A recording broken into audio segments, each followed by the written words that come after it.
আসসালামু আলাইকুম এভরিওয়ান, কেমন আছো তোমরা? আশা করি সকলে ভালো আছো। তো দুপুরবেলা গোসল টোসল করে এখানে মেয়েকে খাইয়ে রেডি করে দিছি ফার্স্টে, তারপর এখানে নিজে রেডি হব।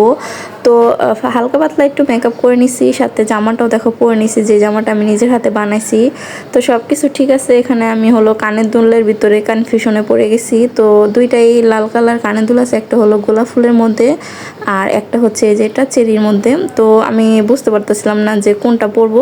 পরে যখন আমি দুই কানে দুইটা পরছি, পরে আয়নায় দেখার পরে আমার কাছে এটা বেশি ভালো লাগতেছিল ছোটোর মধ্যে।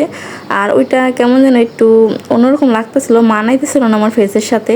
তো এই জন্য এটাই পরে নিলাম। আর নাকের ফুলটা খুলে ফেলছি, কারণ আজকে আমি একটা নথ পরবো। এই জন্য এই যে দেখো, মাঝে মাঝে আমি একটু সাজগুজু করলে নাক ফুলটা খুলে আমি নথ পরি, আমার কাছে ভালো লাগে। কিন্তু আমার হাজব্যান্ড লাইক করে না, এই জন্য সবসময় আমি পরি না, হঠাৎ হঠাৎ পরি। এই যে দেখো। তো তারপরে এই যে সাজুগুজু করার পরে দুপুরে যেহেতু খাওয়া দাওয়া করিনি, এখন খাওয়া দাওয়া করতেছি 4টার মতন বাজে। তো সকালের অনেক কিছু রয়ে গেছিলো, যেমন মাছ ছিল, বড়া ছিল, অনেক কিছু, ভর্তাটা তো সবই ছিল। তারপরে আমি দুপুরে শুধু বললাম না যে খিচুড়ি করছি আর মুরগির মাংস একদম শুকনো শুকনো করে ভুনা করছি। আর এই যে ঝটপট খেয়ে নিচ্ছি। আর এদিকে মেয়েকে বলতেছিলাম আম্মুর জন্য একটা লেবু নিয়ে আসো, কারণ আমি লেবু আনতে ভুলে গেছিলাম। তারপরে এই যে মেয়ে লেবু এনে দিছে, পরে এই যে খাওয়া দাওয়া করতেছিলাম। ও সাথে আবার ভর্তাও ছিল। তো এই যে দেখো, খাওয়া দাওয়া শেষ করে এই যে বিকালবেলা আসর আজান দেওয়ার পরে মা আমি মিলে ছাদে চলে আসছি, কারণ যাওয়ার মতো জায়গা পাচ্ছিলাম না। আর ছাদের অবস্থা বেশি একটা ভালো না, যেহেতু আমাদের বাড়িওয়ালারা অনলাইনে বিজনেস করে, এই জন্য ছাদের ভিতরে অনেক আবর্জনা রেখে রাখছে, কি আর বলবো, হাঁটার মতো জায়গাও নেই। তো এদিকে দেখো একটু নিজে নিজে ভিডিও করতেছিলাম, আর এদিকে আমার মেয়েরে বলতেছিলাম যে একটু আম্মুরে ভিডিও করে দাও। হ্যালো, টাইম আছে, আগে কটা ছবি উঠাই দিয়ে আসো।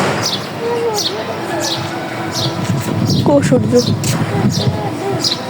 তো এদিকে দেখো, সূর্যটার কালারটা দারুণ ছিল, আমার মেয়ে ওটা দেখার জন্য বলতেছিল। আর আমাদের পাশের বাসায় দেখো মানে আম গাছে আম ধরছে, ছাদের উপরে এত বড় গাছ, তার উপরে মনে করে এত সুন্দর সুন্দর আম ধরেছিল, কি আর বলবো। এদিকে আমার মেয়ের বলতেছিলাম আম্মু একটু ভিডিও করে দাও না দাও না, মানে সে রাজি হইতেছিল না, মানে আকাশের উপরে ওঠার চেষ্টা চলতেছে তার। পরে ফাইনালি চকলেট দেওয়ার কথা বলে মানে রাজি করছি। পরে দেখো আমার কীভাবে ভিডিও করে দিছে। ছোট মানুষ না, যতটুকু করছে অতটুকুই যথেষ্ট। তারপরে মোটামুটি খারাপ হয়নি, ভালো হয়েছে। এই যে দেখো আমার ব্যাক সাইডটা জামার খুব সুন্দর হয়েছে।